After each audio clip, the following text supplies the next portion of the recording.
20 ans après la disparition de sa mère, un enfant murmura « Elle est dans le puits ». Ce qu'ils découvrirent fit éclater la ville. À Ridgefield, le vent transporte plus que de l'air, il transporte des souvenirs, épais et cassants. Il balayait l'étroite ruelle derrière la maison Lane, s'enroulait autour des vieux hortensias fanés et faisait bruisser le chêne à moitié mort qui se dressait près du puits scellé. Ce puits était là bien avant l'arrivée de Beckett Lane. Il avait 4 ans quand Eleanor et Gregory le ramenèrent du refuge du comté. Petit, à la voix douce, les cheveux trop clairs pour provenir d'eux, il avait les yeux scrutant le monde comme s'il en avait déjà percé tous les secrets. Il ne pleurait pas beaucoup, mais il parlait dans son sommeil. La première fois qu'Helena l'a entendu, elle pliait des serviettes dans le couloir. « Maman est dans le puits », murmura Beckett derrière la porte. « Elle a froid, dit-il, il fait sombre là-bas. » Elle s'arrêta, une serviette à moitié pliée dans les mains, et quelque chose de vieux et d'inquiétant remua au plus profond de sa poitrine. Gregory, lorsqu'elle le lui raconta, ne leva même pas les yeux. « Il invente », dit-il en enlevant les miettes de pain de son assiette. « Tu le câlines trop. » « Il a 4 ans, Greg. Ça n'a pas l'air d'être une histoire. »« Il faut qu'il apprenne le silence, » rétorqua Gregory. « Tu crois que j'en suis arrivé là en divertissant des fantômes ?» C'était Gregory Lane, chaussures cirées, cravate droite et réponse gravée dans la pierre. Le genre d'homme qui appréciait les dîners tranquilles, les pelouses impeccables et qui obéissait sans bruit. Mais Beckett voyait les choses. La nuit, il s'asseyait près de la fenêtre, regardant le vent fouetter l'herbe près du puits. Il pressait son visage contre la vitre froide, comme s'il écoutait quelque chose que personne d'autre ne pouvait entendre. Un jour, Helena trouva un dessin au crayon coincé au fond des coussins du canapé, une femme en robe bleu-vert, les bras tendus vers le haut, au milieu d'un cercle de pierre. Pas de bouche. Juste des yeux. Grands. Suppliants. Quand elle l'a montré à Gregory, il s'est moqué. « Laisse tomber, Eleanor. Cette femme est partie il y a des années. On a donné un nom et un toit à ce garçon. C'est tout ce dont il a besoin. » Mais il ne la regarda pas dans les yeux en disant cela. Il le faisait rarement lorsqu'il s'agissait du passé. Pourtant, Beckett continuait à chuchoter dans son sommeil, dans ses jeux, en silence et le puits continuait d'attendre. C'était presque Noël quand cela arriva. L'air de Ridgefield était imprégné de ce calme glacial et pesant, de ce genre qui donnait l'impression que chaque souffle était emprunté. Helena était dans la cuisine, les mains plongées dans la pâte à pain, lorsqu'elle entendit la porte moustiquaire grincer. Elle trouva Beckett dans le jardin, pieds nus dans le froid mordant, debout près du puits. Sa main reposait sur le couvercle en béton, les yeux clos. « Elle est venue me voir hier soir, dit-il. Elle m'a dit de ne plus avoir peur. » La gorge d'Helena se serra. « Qui, bébé ?» Il se tourna vers elle, la voix douce, mais certaine. « Ma vraie mère. Elle s'appelle Rosemary. Elle avait les mêmes cheveux que toi, mais elle sentait les fleurs. » Gregory était furieux. Il entraîna Beckett à l'intérieur, lui frotta les pieds trop brutalement et lui aboya dessus pour qu'il arrête ses bêtises. « Espèce de petite ingrate, rétorqua-t-il. Nous t'avons sauvé. » Mais Beckett ne pleura pas. Il leva simplement vers Gregory ses yeux silencieux et anciens et murmura. « Tu sais où elle est. » Gregory le gifla. Une seule fois. Mais à cet instant, quelque chose se brisa dans la poitrine d'Eleanor. Pas bruyamment, rien que les voisins ne l'entendraient, mais suffisamment pour la transformer. Les semaines passèrent. Beckett devint plus silencieux, plus renfermé. Mais il continua à dessiner toujours le puits, toujours la femme. Puis vint la nuit où Helena le trouva recroquevillé sous la table de la cuisine, un de ses foulards serré contre son nez. Il y avait une légère odeur de lavande. Il ne la regarda pas quand elle s'agenouilla à côté de lui. « Elle a froid, maman. Et elle m'attend. Tous les soirs. Elle dit que je suis courageuse, même quand j'ai peur. » « Qui dit ça, bébé ? » ?»« Rosemary. Mais tu peux l'appeler Rosie. » Il brandit un autre dessin. Cette fois, la femme souriait. Toujours pas de bouche. Mais les yeux étaient paisibles. C'est alors qu'Helena pleura. Elle ne dormit pas de la nuit. Au lieu de cela, elle resta assise à la table de la cuisine, les yeux fixés sur le tiroir verrouillé du bureau de Gregory. Celui avec le double fond. Celui qu'il lui avait interdit de toucher. Elle attendit qu'il parte au travail, puis prit la clé dans son tiroir à boutons de manchette et l'ouvrit. À l'intérieur, elle trouva une vieille photo. Une femme qu'elle n'avait jamais vue auparavant en robe bleu-vert, cheveux coiffés sur le côté, debout à côté de Gregory, ou une version enceinte de lui. Au dos, écrit en cursive inclinée et soignée. Rosemary Quinn. Été 1999. La même année, Beckett est née. La photo tremblait dans les mains d'Helena. Elle regarda vers le jardin, où le puits se tenait silencieux, recouvert d'un fin voile de givre. Au dîner ce soir-là, elle demanda prudemment. « Connaissiez-vous une femme nommée Rosemary Quinn ?» La fourchette de Gregory s'arrêta en plein vol, juste une seconde. Non. Pourquoi? Beckett a mentionné ce nom. Elle a dit qu'elle chantait pour lui. Gregory ne sia pas. Il ne respira pas. Puis, froid comme la pierre polie, il dit « Ne ramenez plus ce nom dans cette maison. » Cette nuit-là, Eleanor borda Beckett avec plus de douceur. Elle l'embrassa sur le front et murmura. « Dis-moi ce qu'elle a dit d'autre, ma chérie. » Il sourit d'un air endormi. Elle a dit que c'était presque l'heure. La vérité finira par éclater, comme le font les fleurs. Dehors, le vent agite les feuilles. Et le puits attendait. Silencieux. Mais pas silencieux. La maison là n'était pas grande. Elle se dressait à la limite de Ridgefield, telle une œuvre que quelqu'un avait un jour voulu achever. Un bardage blanc, patiné par le temps. Des volets qui n'avaient pas été fermés depuis des années. Et une véranda qui craquait même quand personne n'y marchait. À l'intérieur, ça sentait le cirage au citron et les vieux secrets. Helena gardait tout ainsi, propre, calme, prévisible. Elle repassait les chemises de Gregory tous les dimanches soirs. Elle changeait les coussins tous les mercredis. Elle arrosait les plantes avec 2 tasses doseuses. Chacune. L'ordre était son refuge. Il le fallait. Gregory Lane était le genre d'homme qui croyait que l'amour ne devait jamais troubler le silence d'une pièce. Directeur de banque. Toujours impeccable dans ses cols, plus tranchant dans ses opinions. Sa présence emplissait l'espace comme une fumée aussi silencieuse, invisible, mais suffocante. Les émotions sont des indulgences, a-t-il dit un jour à Eleanor lors de leur nuit de noces. Et l'indulgence est une forme de faiblesse. Ce n'était pas cruel, pas au sens où la plupart des gens le comprendraient. C'était de la discipline, affirmait-il. De la force, de la décence. Mais la décence, Helena l'avait appris, pouvait être utilisée comme une arme. Si on la tenait suffisamment près de la gorge, elle était tout aussi tranchante. Ils adoptèrent Beckett après 4 préliminaires et la lente concrétisation de leur dernier espoir. Ce n'était pas son idée. À ce moment-là, Eleanor avait appris à ne plus avoir d'idée. Gregory voulait un héritage. Pas un enfant. Quelqu'un à modeler, pas à retenir. Un garçon, pas un bébé, a-t-il déclaré à l'agence. Assez grand pour marcher. Assez grand pour connaître sa place. Beckett avait presque 4 ans à son arrivée, calme, les yeux écarquillés, fragile comme le sont parfois les vieilles âmes. Il n'a pas pleuré quand Helena l'a baigné pour la première fois. Il a juste regardé la vapeur s'échapper de l'eau, comme s'il avait déjà vu quelque chose surgir et disparaître. Cette nuit-là, il a demandé. « Où est le puits ?»« Celui du fond, dit-il. Celui avec le couvercle en pierre. C'est là que mon autre maman chante parfois. » Eleanor s'était arrêtée, ses doigts se resserrant autour de la cuillère avec laquelle elle mélangeait le sucre dans son lait. Elle ne lui avait pas encore montré l'arrière-cour. Beckett était dans la maison depuis 1 mois lorsqu'il a arrêté de manger, pendant 3 jours. Lorsque Gregory demanda une explication, Beckett parla d'une voix comme des feuilles qui tombent. « Je ne peux pas manger tant que Mama Rosie a encore froid. » Le visage de Gregory se figea, juste un instant, puis il se leva, s'essuya les mains avec un calme chirurgical et se pencha sur le garçon. « Rosie n'existe plus. Tu vis dans cette maison maintenant.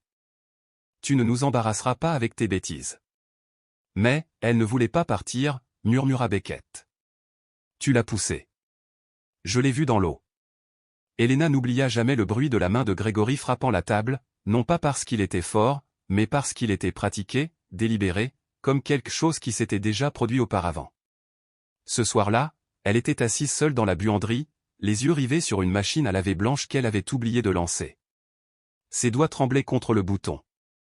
Il y avait 3 chambres dans la maison. Grégory avait pris la plus grande. Celle d'Elena était plus petite, remplie de vieux livres et d'un unique rocking chair qu'elle utilisait rarement.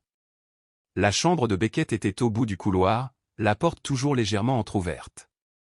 Parfois, la nuit, Elena s'asseyait devant sa chambre, juste pour l'entendre respirer.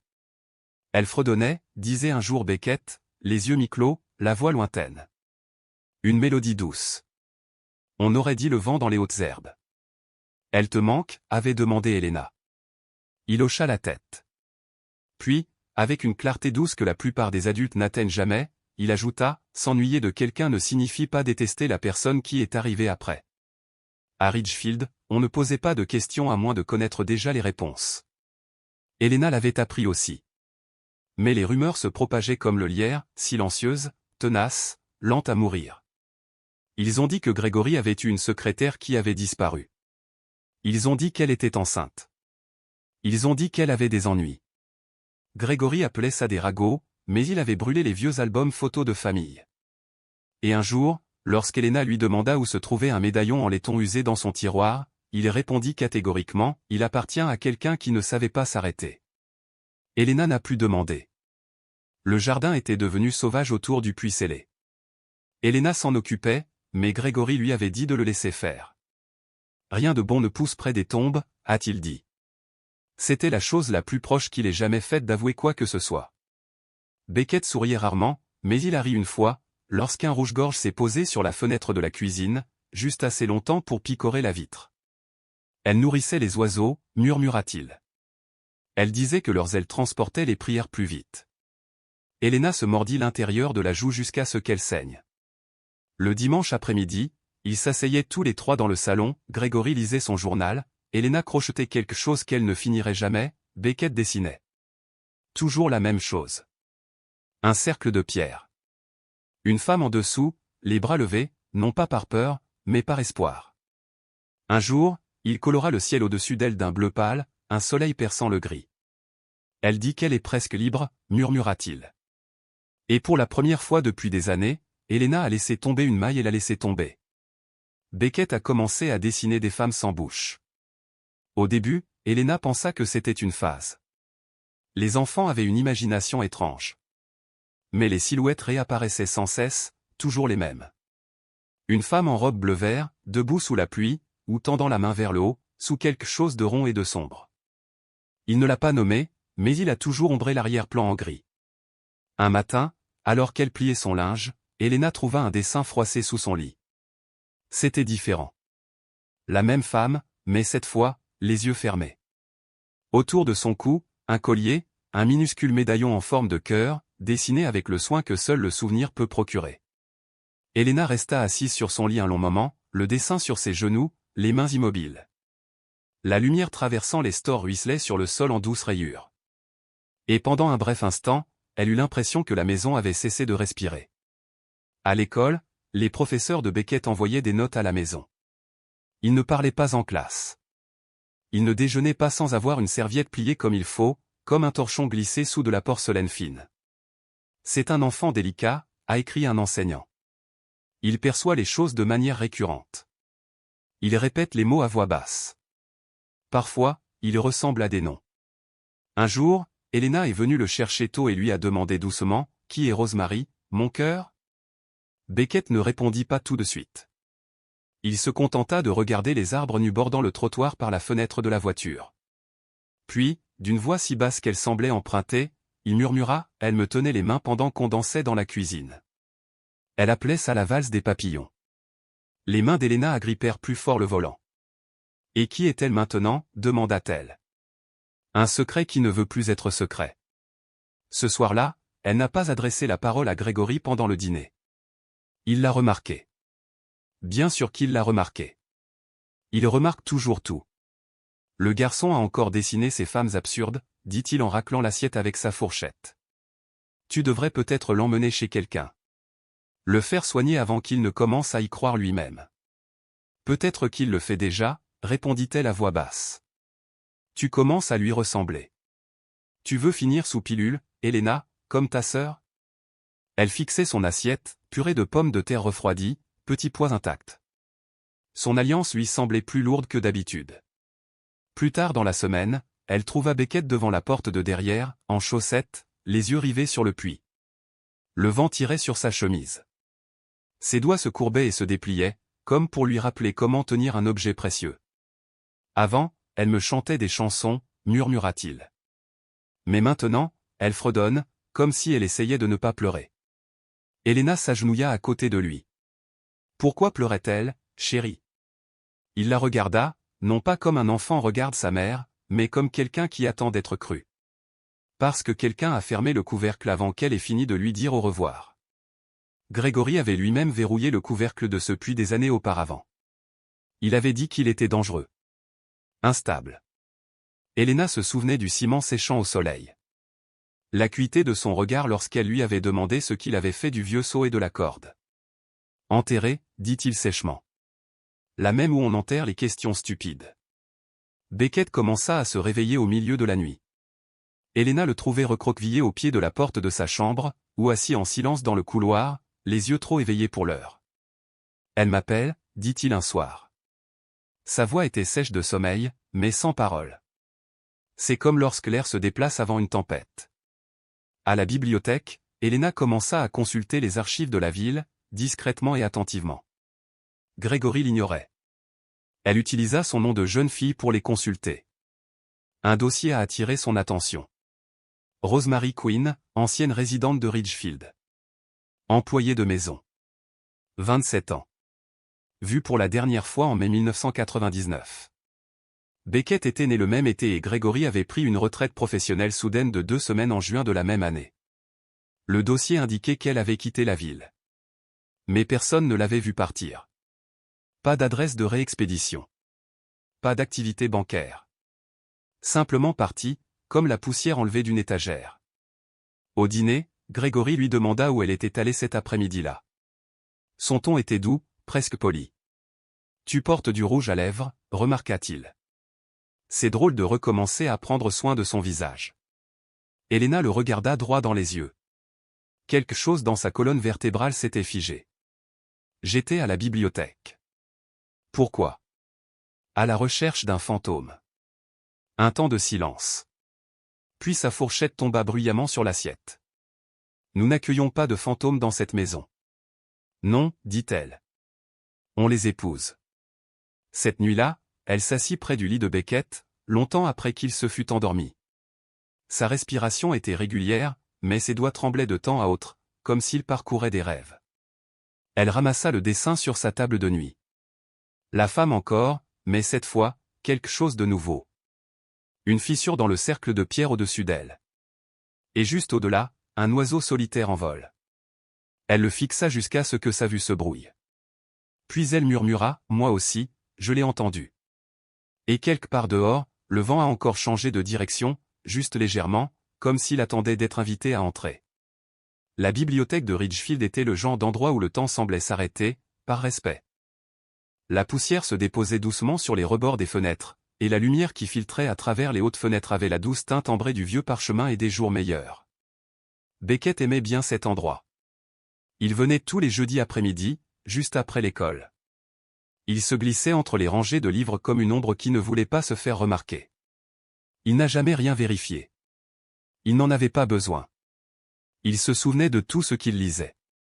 Ce jeudi-là, assis à l'autre bout de la section enfants, les jambes croisées, il feuilletait un livre sur la mémoire. Ses doigts traçaient les mots comme s'il s'agissait de braille pour le cœur. La mémoire n'est pas seulement ce dont nous nous souvenons, c'est ce qui refuse d'être oublié. De l'autre côté de la pièce, un homme était assis à la table d'angle. Silencieux. Plus âgé. Vêtu d'une veste en tweed avec une écharpe délavée nouée au cou. Sa canne était appuyée contre la chaise, mais il ne demandait pas la pitié. Harold Whitmore. Plus personne ne l'appelait Monsieur Whitmore. Il n'avait pas utilisé sa fortune depuis plus de 10 ans, depuis la mort de sa fille et la fermeture de son monde comme une lettre brûlée. Il vivait seul à la limite nord de la ville, dans la maison en pierre avec les carillons éoliens que personne d'autre ne pouvait entendre. Ce jour-là, Harold observa Beckett longuement. Ni avec suspicion, ni avec curiosité. Mais avec reconnaissance. Il y avait quelque chose de particulier dans la façon dont le garçon était assis, les épaules légèrement voûtées, les yeux trop immobiles pour quelqu'un de son âge. Harold avait déjà vu ce regard. Des miroirs imprimés. Et dans les tombes. Lorsque Beckett ferma le livre et se leva pour le reposer, Harold parla doucement, comme on le fait lorsqu'on s'adresse à un cerf près de la limite des arbres. On dirait quelqu'un qui cherche quelqu'un. Beckett se retourna, se mit à avancer, serrant le livre contre sa poitrine. Je ne vole pas. Ça, dit-il rapidement. Harold sourit lentement et tristement.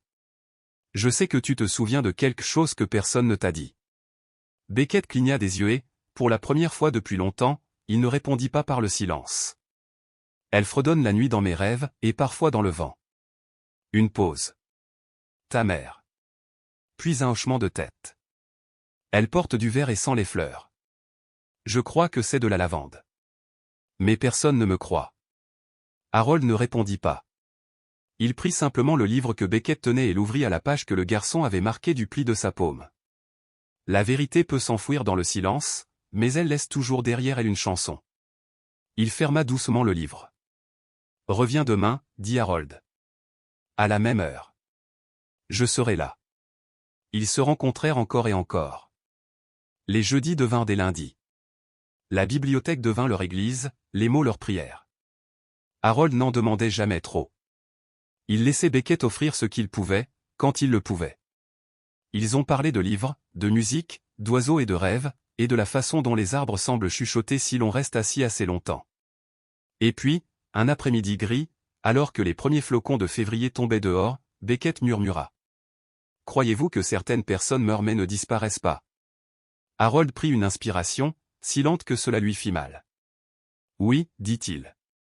Certaines personnes ne partent pas, parce qu'elles n'ont pas fini d'être aimées. » Les yeux de Beckett étaient embués. Il baissa les yeux vers ses chaussures. Elle ne voulait pas partir. Je pensais que quelqu'un l'avait forcée. Harold le sentit alors le changement, le tremblement sous les mots. Pas imaginaire. Pas un jeu. Une fracture dans quelque chose qui avait longtemps tenté de rester entier. Dis-moi ce dont tu te souviens. Beckett fouilla dans son sac à dos et en sortit un dessin froissé. La même femme. La robe bleu-vert. Les bras tendus sous les pierres. Elle ne crie jamais dans mes rêves, dit-il. Elle attend, c'est tout. Cette nuit-là, Harold est rentré chez lui et a ouvert un tiroir qu'il n'avait pas touché depuis 6 ans. À l'intérieur, une lettre, encore scellée. La dernière de sa fille. Retrouvée après l'accident. Il n'avait pas pu la lire, jusqu'à maintenant. Papa, il y a des enfants qui ne sont pas sauvés parce que personne ne les écoute. Soit quelqu'un qui écoute. Il tenait le papier comme s'il allait se dissoudre. Et pour la première fois depuis de nombreux hivers, Harold pleura non pas de chagrin, mais d'un espoir étrange et féroce. Le lendemain matin, Harold a rencontré Elena Lann. Il ne s'est pas présenté comme quelqu'un d'important, juste comme un voisin. Un homme préoccupé par le garçon venu seul à la bibliothèque. Il est attiré par le silence, dit Harold. Cela signifie généralement qu'il survit à un bruit fort. Le visage d'Elena se crispa.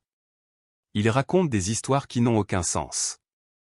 Ou des vérités qui n'ont pas encore été autorisées. Elle ne répondit pas. Elle regarda simplement par la fenêtre. Il dit que sa mère est dans un puits, ajouta doucement Harold. Qu'elle ne voulait pas partir. Qu'elle attend toujours. Elena se retourna alors. Sa voix était cassante.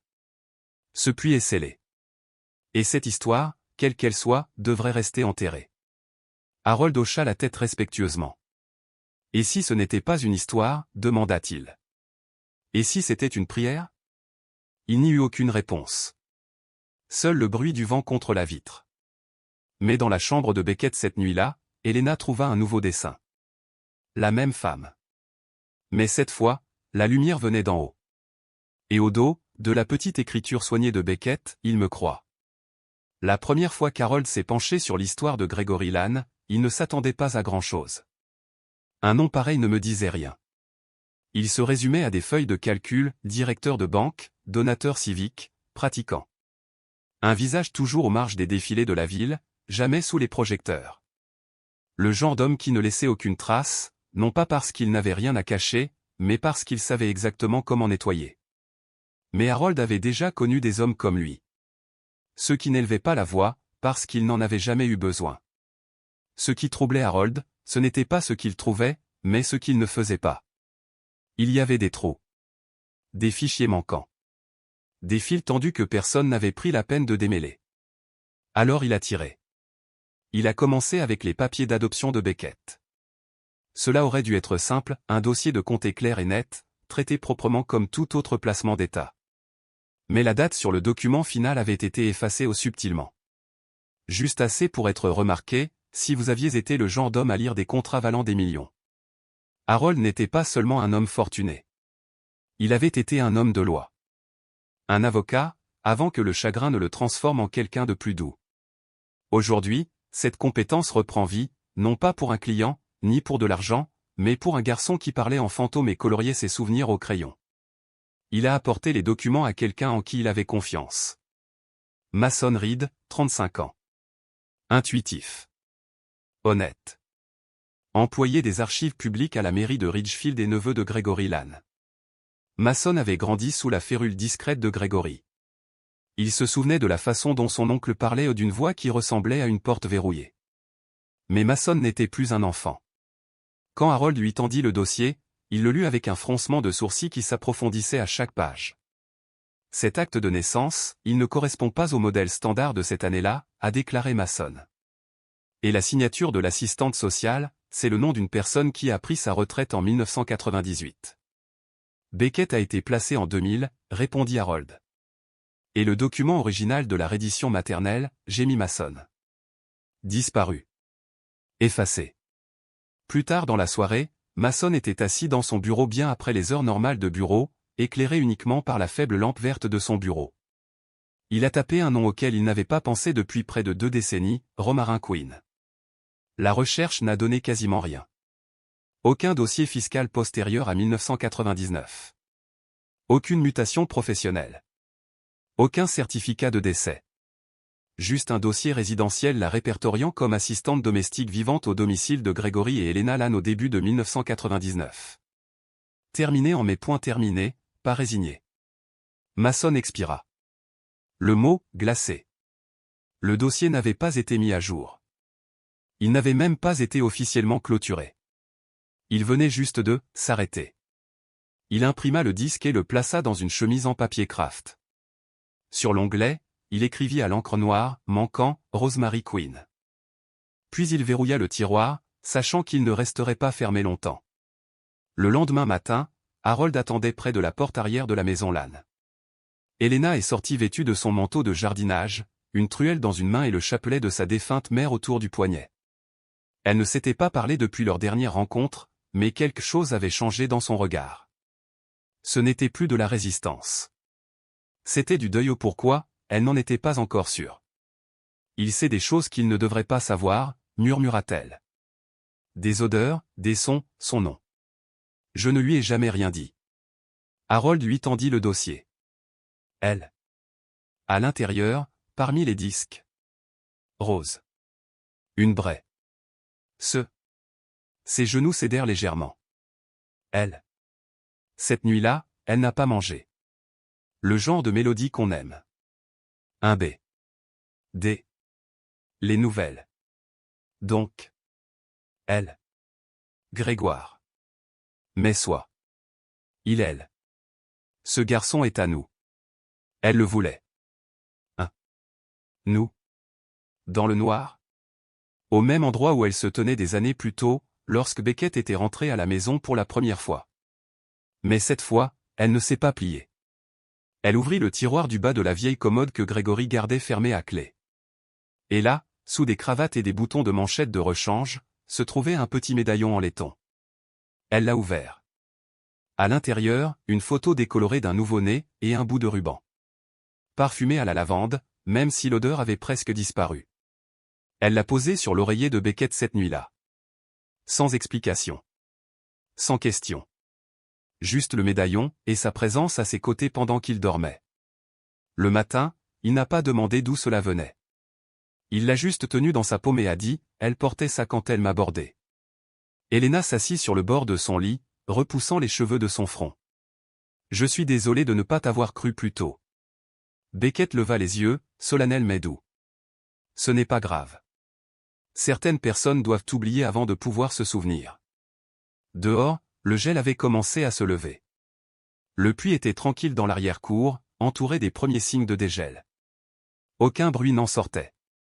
Mais si vous vous approchez suffisamment, vous pouvez entendre quelque chose presque comme un souffle. Ou peut-être, un souvenir.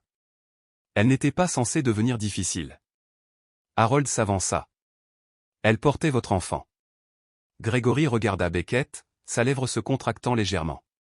Elle a fait des choix. J'ai fait les miens.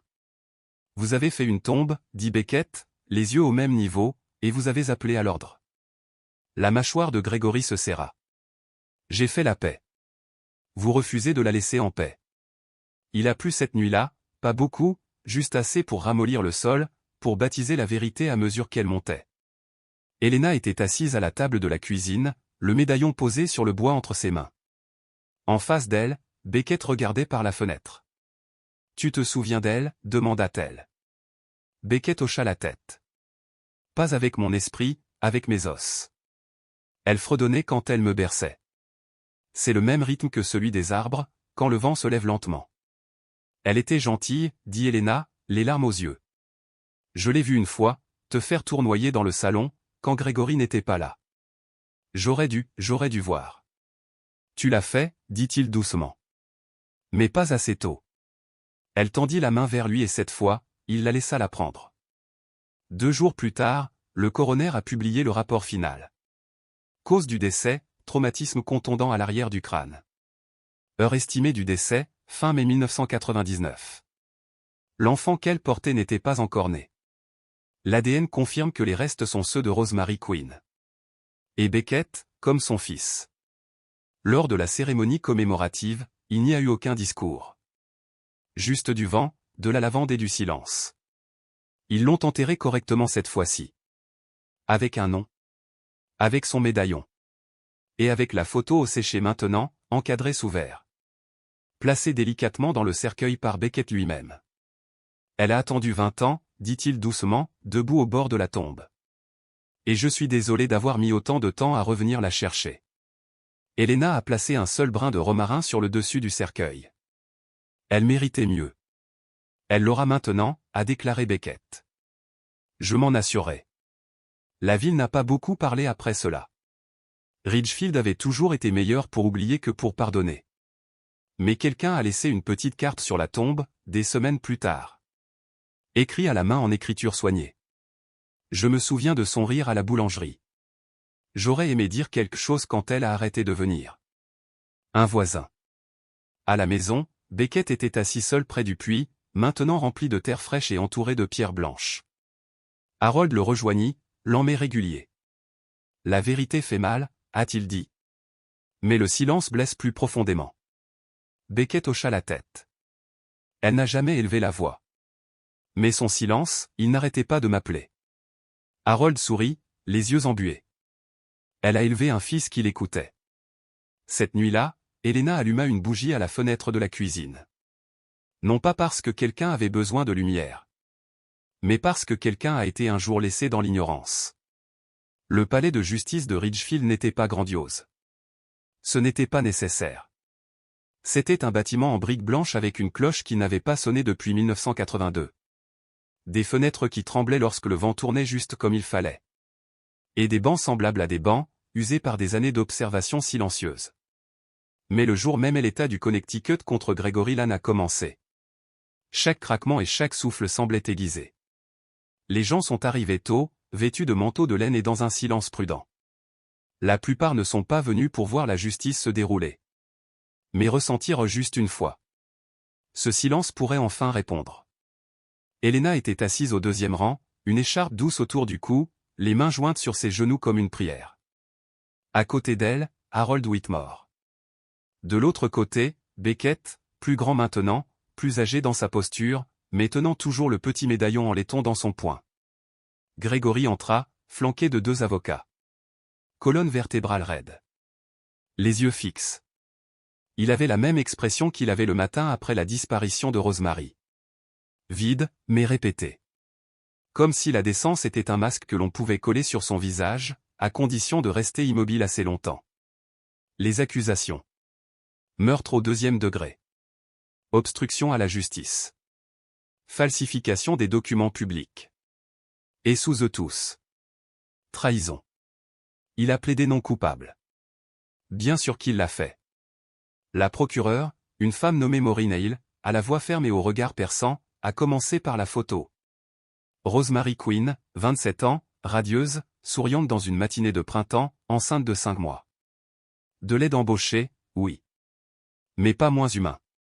Ensuite les pages du grand livre. Entrée manquante. Dossiers médicaux falsifiés.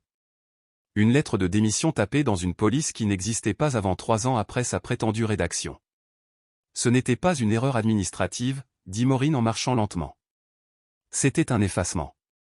Le mot flotte dans la pièce comme de la fumée. La défense a tenté de présenter Gregory comme un homme aux habitudes mesurées. Un homme privé. Une figure communautaire généreuse. Il n'y a aucune preuve, a insisté son avocat. De préjudice direct. Aucun témoignage. Aucun motif. Juste une coïncidence, des soupçons et une fin tragique que nous ne pouvons pas expliquer. Beckett se pencha légèrement en avant, les yeux rivés sur l'homme qui le soulevait. Mais je n'ai jamais osé l'aimer. Les mains d'Helena tremblaient. Elle tendit la main vers le chapelet caché dans la poche de son manteau. Puis vint le témoignage. Mason Reed a été le premier à témoigner. Sa voix tremblait. Mais il a parlé clairement. Les fichiers modifiés. Les effacements redatés. La chaîne de traçabilité qui remontait directement au bureau de Gregory. Puis une voisine, une femme âgée nommée Florence, a fait le test. Elle se souvenait avoir entendu une dispute en mai. Des cris. Une porte claquée. Une femme pleure. Je n'ai rien dit à l'époque, a-t-elle admis. Il était respecté. Et elle n'était qu'une aide. La salle d'audience retenait son souffle. Mais je me suis toujours demandé, pourquoi elle avait laissé ses outils de jardinage derrière elle. Elle venait de planter des bulbes d'iris la semaine précédente. Ensuite, c'était Harold. Il marcha lentement jusqu'au stand, sa canne tapotant doucement comme une ponctuation. Il parle des dessins. Le garçon qui se souvenait de choses que personne ne lui avait dites. Le casier. Le bourdonnement. La douleur de la vérité essayant de s'élever à travers le silence.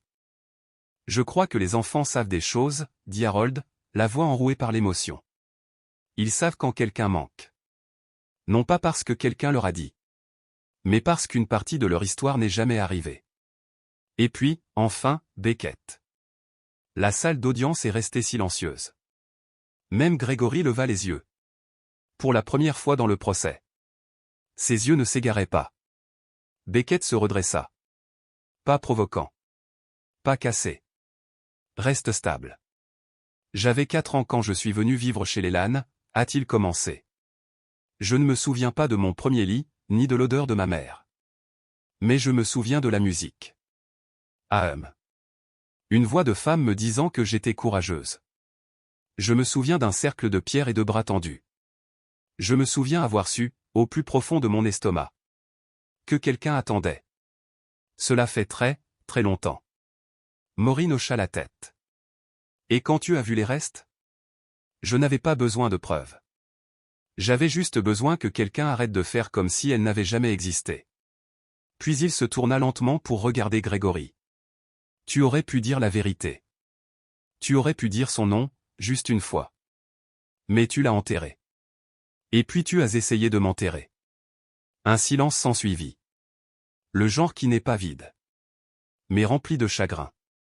L'avocat de Gregory n'a pas procédé à un contre-interrogatoire. Il n'y avait plus rien à gratter. Le dernier jour du procès a amené Eleanor à la barre. Elle portait du gris. Pas de maquillage. Une simple épingle sur son manteau, romarin et myosotis. Sa voix, quand elle arrivait, était douce mais délibérée. Il m'a dit qu'elle était partie. Qu'elle était instable. Qu'elle n'était pas faite pour la maternité. Je l'ai cru. Parce que j'avais besoin de croire que nous sauvions quelqu'un. Elle s'arrêta, les yeux brillants. Mais nous ne sauvions personne. Nous volions ce qui ne nous avait jamais appartenu. Je ne l'ai pas tuée. Mais je n'ai rien fait pendant qu'elle mourait. Et c'est quelque chose que je porterai jusqu'à ce que le Seigneur décide que je me suis souvenu d'elle assez longtemps. Personne n'a bougé. Mais je me souviens d'elle maintenant. Et je dis son nom tous les matins. Romarin Queen. Pardonne-moi. Le jury a délibéré pendant 2 jours. À leur retour, le verdict était unanime. Coupable de tous les chefs d'accusation. Grégory n'a montré aucune réaction. Je regarde juste droit devant moi. Comme s'il attendait que l'air bouge. Il a été condamné à 25 ans de prison. Pas à cause de son âge. Pas à cause du remords. Mais parce que certains silences résonnent plus fort. Lorsqu'il est entendu par un jury de voisins. À l'extérieur du palais de justice. La lumière hivernale perçait les nuages. Ce n'était pas brillant.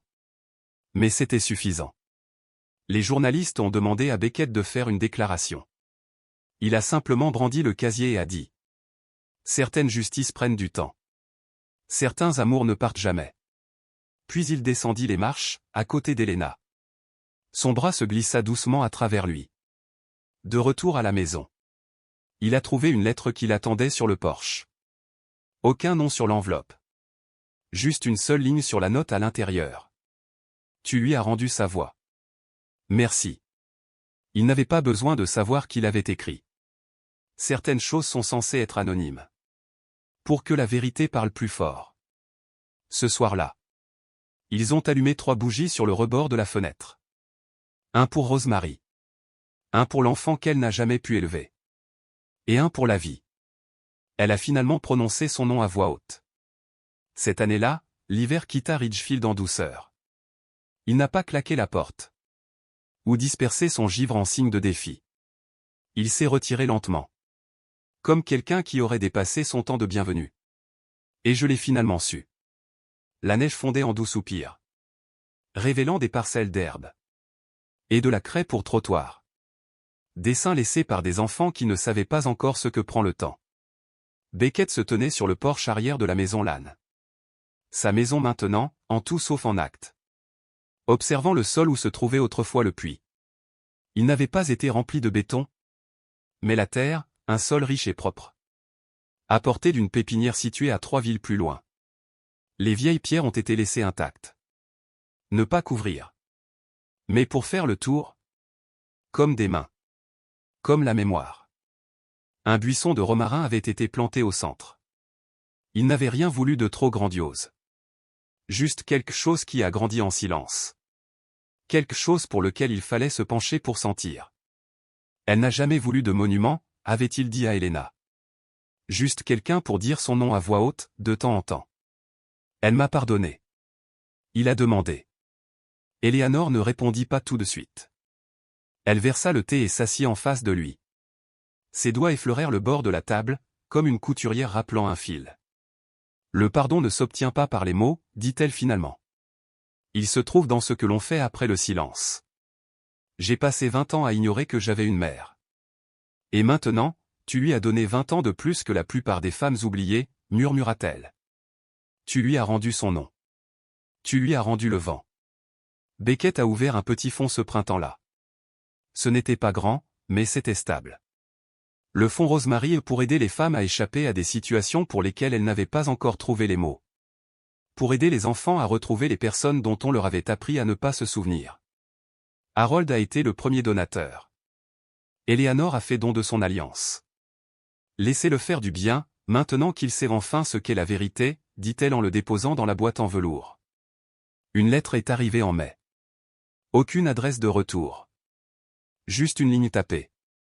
Je travaillais au palais de justice de Ridgefield. Je déchiquetais des dossiers comme on me le demandait. Je suis désolé. Voilà ce dont je me souviens. 6 juin, une liste nom, date. L'un d'eux correspondait au dossier d'emploi de Rosemary. Mal orthographié. Mais là. Harold a lu la lettre à haute voix à la table de la cuisine. Beckett le plia et le plaça à côté du médaillon dans un petit tiroir. Ce n'est pas de la justice, a-t-il dit, mais c'est du bruit. Et le bruit signifie que quelqu'un d'autre se réveille. Eleanor a eu 70 ans cet automne-là. Elle ne voulait pas de fête. Mais Beckett a insisté sur quelque chose de petit. Ils ont invité Harold, Mason, Florence et même le détective qui a ouvert le puits. Ils ont mangé dehors, sous des guirlandes de lumière chaude et des lanternes en papier fabriquées à partir de pages de vieux livres de cuisine. Beckett tendit à Eleanor un journal relié en tissu verdou. À l'intérieur, ses propres lettres à Rosemary, transcrites, lignées. Et à la dernière page, un dessin de Beckett avait été réalisé. Une femme en robe vert bleu, les bras ouverts, debout dans un jardin où poussaient côte à côte du romarin et des fleurs sauvages. Au-dessus d'elle, un garçon posa une main sur son épaule. Plus tard dans la nuit, Eleanor se tenait près de la fenêtre, regardant les papillons de nuit tapoter contre la vitre. « J'avais l'habitude de penser que le silence était noble, dit-elle doucement. Maintenir la paix signifiait ne pas réveiller les fantômes. Mais les fantômes ne restent pas enfouis parce qu'on ferme la bouche. Ils restent enfouis parce que personne ne chante leur nom. » Elle se tourna vers Beckett. « Alors continuons à chanter. »« D'accord ? » ?»« Tous les matins, dit-il. En octobre, ils ont planté des jonquilles le long du chemin menant au buisson de romarin. L'hiver reviendra, comme toujours. Mais maintenant, quand cela se produirait, il y aurait des bulbes sous le givre. Prêts à se lever.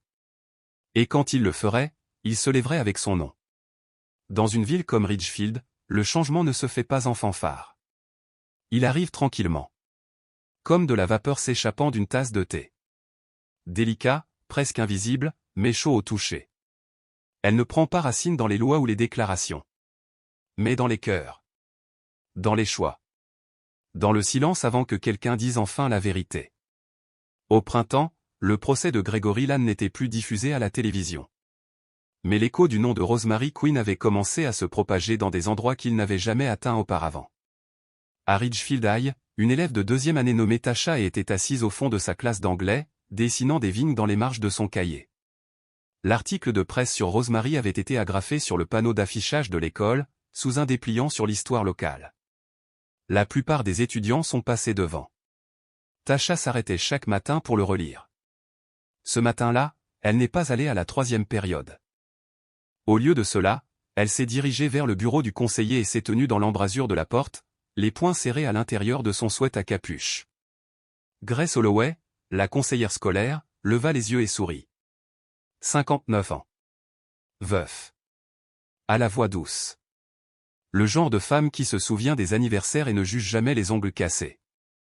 Tu ne sautes pas habituellement, dit-elle doucement. Tasha ne s'est pas assise. Elle fixait le tapis, la voix basse. Il y avait cette femme. Dans un puits. Son fils l'a retrouvée 20 ans plus tard. Grace hocha la tête. Elle le savait. Si je te disais quelque chose, me croirais-tu ? Grace ne bougea pas. Elle a juste tendu la main par-dessus le bureau, a éteint la lumière et a dit. Tu n'es pas obligé de tout me dire. Commence là où ça fait mal. C'est tout ce qu'il a fallu. Quelques rues plus loin, Henry Cobb, le fleuriste de la ville, a commencé à insérer des brins de romarin dans chaque bouquet à mariage, funérailles, anniversaire. En souvenir, disait-il à chaque client. Pour des histoires qui ont mis trop de temps à être entendues. Certains clients souriaient. Certains ont versé des larmes. La plupart n'ont pas posé de questions. Mais de temps en temps, quelqu'un s'arrêtait et murmurait. Elle comptait, n'est-ce pas ? Et Henry répondait. Oui. Elle le fait toujours. Au restaurant près de Main Street, Florence, maintenant âgée de 84 ans, s'est remise à cuisiner. La même femme qui avait autrefois fermé ses rideaux au cri de Rosemary livrait désormais 3 plateaux de muffins au citron et à la lavande chaque vendredi au refuge pour femmes. La première fois qu'elle est arrivée, une jeune femme à la porte lui a demandé son nom. Florence, dit-elle en soulevant les plateaux couverts. Avant, j'écoutais le silence. Maintenant, je cuisine. Helena Lane n'a jamais été une adepte des rituels. Mais cela a également changé. Chaque matin, elle écrivait une ligne dans un petit carnet relié en cuir, un souvenir, un regret, un espoir. Elle plia chaque page, la plaça dans une boîte en bois à côté du buisson de romarin et murmura un nom. Romarin. Certains matins, c'était. Je me souviens de la façon dont ta robe flottait lorsque tu marchais dans le jardin. J'aurais dû te demander où tu étais allé ce jour-là. D'autres jours, je ne voyais pas ce qui se passait sous mon toit. Mais maintenant, je vois. Je te vois. Beckett s'est investi pleinement dans la fondation. Non pas comme un visage pour des interviews ou des inaugurations, mais comme un auditeur. Il organisait des heures d'écoute hebdomadaires à la bibliothèque publique. Pas de panneaux. Pas de presse-papier. Juste lui, une théière et une chaise. Parfois, personne ne venait. D'autres fois, une femme s'asseyait, les yeux creux, et murmurait. Il a dit que j'avais inventé ça. Beckett n'a jamais interrompu. Il a simplement hoché la tête. Je te crois. Des mots que Rosemary avait mis toute sa vie à ne jamais entendre. Il s'est assuré que d'autres le fassent. Un après-midi pluvieux, un homme s'est présenté à la fondation. Son manteau était humide, ses yeux incertains. Un badge de shérif dépassait de sa veste intérieure. Il tendit à Beckett une enveloppe en papier craft jauni. Mon père était travailleur social, a-t-il déclaré. Il a dit avoir prévenu quelqu'un au sujet d'une femme nommée Rosemary. En 1999. J'ai dit que quelque chose n'allait pas. Ils l'ont poussé dehors peu de temps après. À l'intérieur de l'enveloppe se trouvaient des notes manuscrites, des lettres non signées et un mémo daté de 6 mois avant la disparition de Rosemary. Lann dit que la fille est émotive, mais qu'elle a peur. Enceinte. Quelque chose ne va pas. Le shérif s'éclaircit la gorge. Je ne le croyais pas. Pas sur le moment. Mais maintenant, si. Je me suis dit que tu devrais avoir ça. Beckett regarda l'enveloppe, puis l'homme. Elle n'est plus seulement dans le puits, a-t-il déclaré. Elle est en chacun de nous. Tu lui as apporté un nouveau souffle. Plus tard dans la semaine, une lettre est arrivée écrite en écriture douce et inclinée. Cher Beckett, j'étais la sœur de Rosemary. Je ne le savais pas jusqu'à l'année dernière. J'ai été adopté. Je me suis toujours demandé pourquoi je fredonnais la même mélodie qu'elle. Tu as ramené son nom. J'ai passé des années à le chercher. Je viendrai quand les jonquilles fleuriront. Je veux laisser une fleur. Et peut-être que je lui fredonnerai moi-même.